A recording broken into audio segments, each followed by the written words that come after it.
Табиғатта жануарлар мен өсімдіктердің тепе-теңдігі сақталған. Өзара байланыс үзбеу арқылы олар әр аймаққа тән экологиялық жүйені құрайды.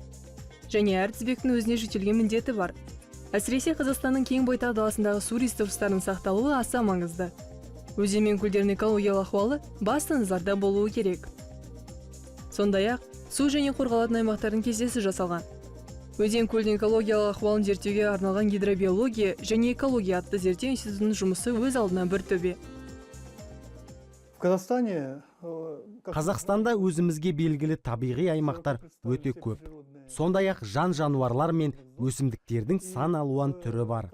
Біздің гидробиология және экология институтының мамандары су және өзен көлдерге балықтардың биологиялық түрлерінің сақталуын зерттейді. Қазақстан суларында балықтың 130 түрі мекендейді. Оның ішінде 18 түрі республикамыздың қызыл кітабына енгізілген. Қазір балықтардың 18 түрі жойылудың аз алдында тұр.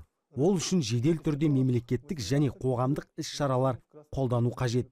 Экологиялық қауіпке себепкер болып отырған бірнеше мәселе болуы мүмкін. Олар өзен көлдердің техногендік ластануы, заңсыз балық аулаумен айналысатындардың табиғатқа жаны ашымауы. Ендеше ортаны қорғау жөніндегі жұмыстарымызды алдымен заңнамалық деңгейден бастауымыз керек. Урегулирование всех вопросов по защите этих видов на законодательном уровне. Бекіре, алабұға және майшаба секілді балықтардың түрлері мемлекет тарапынан ерекше қорғалады. Өйткені олардың өсіп-өнуінің тежелуі тіркеліп отыр.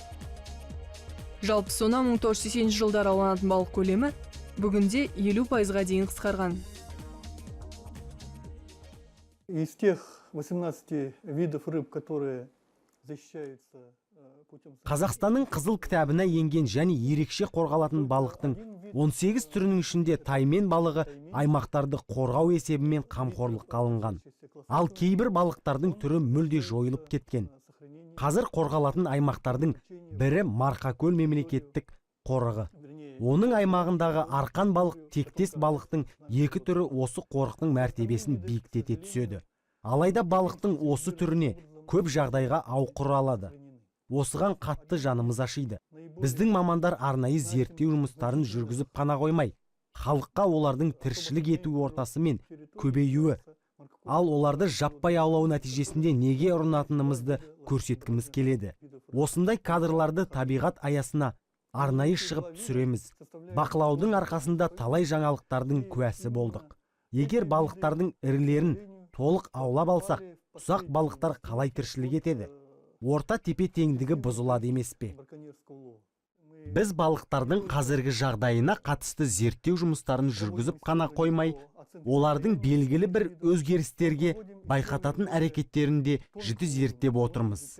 Заңсыз балық аулау нәтижесінде көлдегі тіршіліктің тепе теңдігі қалай бұзылатындығы, балықтардың қандай күйге түсетінін халыққа көрсетуді мақсат етудеміз. Осы кадрларды табиғи ортада түсіріп шынайы көріністерді халыққа жеткізгіміз келеді. Балықтар арасында болатын өзгерістер ғылым сапасында аса қызықтырып отыр.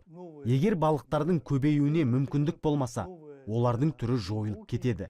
Мәселен, судағы ірі балықтарды жинап алып отыратын болсақ, жас балықтар ересектерсіз ортада өмір сүре ала ма? Олар қалай бейімделеді? Осының ескерген жөн. Не дать этим рыбам не реститься, и что происходит, если выбивать из их среды наиболее крупных и сильных особей. Алайда балық ресурстарының азаюына оларды жаппай аулау ғана әсер етіп отырған жоқ. Бүгінде су қоймаларының экологиялық ахуалына ықпал ететін бірқатар антропогендік факторлар бар. Егер ұлттық мемлекеттік Борабай саябағын алсақ, ол жердегі су қоймалары біртіндеп ауруға шалдығып барады. Яғни ғылым тілімен айтқанда, әлдебір органикалық заттардың үлесі артып барады.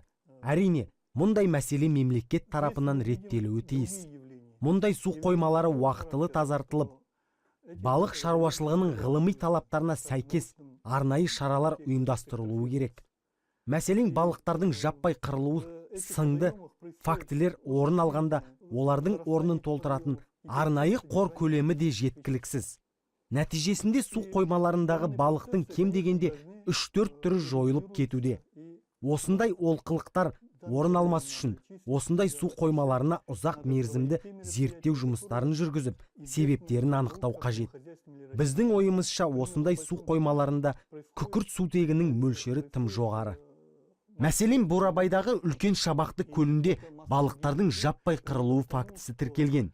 Нәтижесінде осыдан 2 жыл бұрын ғана болған балық қоры 2012-13 жылдары мүлде жоғалды. Яғни көлдегі 3-4 түрлі балықтың көзі мүлде жойылды деген сөз. Сондай-ақ, Қазақстанның көптеген су қоймаларын шекаралық мәселесі де қиындық туғызып отыр. Арал мәселесі Сырдария мен Амудариядан жеткіліксіз мөлшерде су келіп отырғанымен байланысты. Ал Іле өзені көршілес Қытай мемлекетінің белсенді жүргізіп отырған балық шаруашылығының кесірінен азайып, ластанып барады. Іле өзені екі мемлекеттің аумағында жатыр. Қытай өзенінің жоғарғы сағасына иеле кетсе, солардың жағында суға зиянды қалдықтар төгілсе, бізде балықтардың жаппай қырылуы тіркеледі. Бірнеше жылдан бері мемлекетіміз шекаралық биологиялық ресурстар мәселесі бойынша ауқымды жұмыстар атқарып келеді. Қазір дәл осы шекаралық мәселе өткір тұр. Өзен көлдерге бақылау жүргізу, олардың қай бөлігі не, кім жауапты сынды сауалдар қиындық туғызып отыр. Барлық мәселе келісілген жүйе бойынша жүргізілуі керек. Яғни бұл дегеніміз бір қатар іс-шараны топтастыратын ауқымды іс. Ең бастысы өзен көлдердің экологиялық жағдайын қалыпта сақтау. Олардың улы заттардың қалдығымен ластануына жол бермеу. Оның салдарын өздеріңіз де білесіздер. Судағы барлық тіршілік жойылып, нағыз апат орын алуы мүмкін. Адам баласының қолымен жасалған қиянаттардан бөлек, балық ресурстарына табиғи факторларда әсері бар. Жақында гидробиология және экология институтының ғалымдары осындай бір фактіні анықтаған болатын. Интересное явление в настоящее время. Соңғы кездері Марқа көлде бір қызықты факті тіркеліп тұр. 5 жылдың ішінде ірі бір қазандардың саны күрт өсіп кеткен. Бұл құстар Марқа көлге қоныстанып, көлдегі балықты қорай кеткен. Қорық басшыларының пікірінше, осы құстар көлдегі балықты азайтып отыр. Біздің мамандар жүргізген зерттеу бойынша 2013 жылдың көктемінде көлдегі балық саны 800 болған. Ал бір қазандар 1000 тоннаға жуық балықты жеп қоя алады. Осындай табиғи құбылыстарға біз зерттеу жүргізіп отырмыз. Шын мәнінде ғылыми тұрғыда бір қазандар тек қана ит балықтарды жейді. Әзірге қарауыз және өзге де балық түрлерін бір қазаннан қауіп төніп тұрған жоқ. Это может на самом деле привести к тому, что около 1000 тонн рыбы озеро Маркоколь будет изыматься этим видом. Су қоймасындағы тіршіліктің бір ғана түрі жойылса да, үлкен қауіп саналады. Балық адам баласы үшін қосалқы қорек көзі және оның құрамы ағауызға өте бай келеді. Это несет, конечно же, объединение природной среды. Бұл табиғи ортаны біріктіретін тізбек, және сол бір тізбектің істен шығуы жалпы экологиялық апатқа алып келеді. Сол ортаның қалыпты тіршілік жүйесі бұзады. Мен су қоймаларында өсімдікпен қоректеніп, су қоймаларын артық балдырлардан тазартып отыратын балықтар жайында айтқан болатынмын.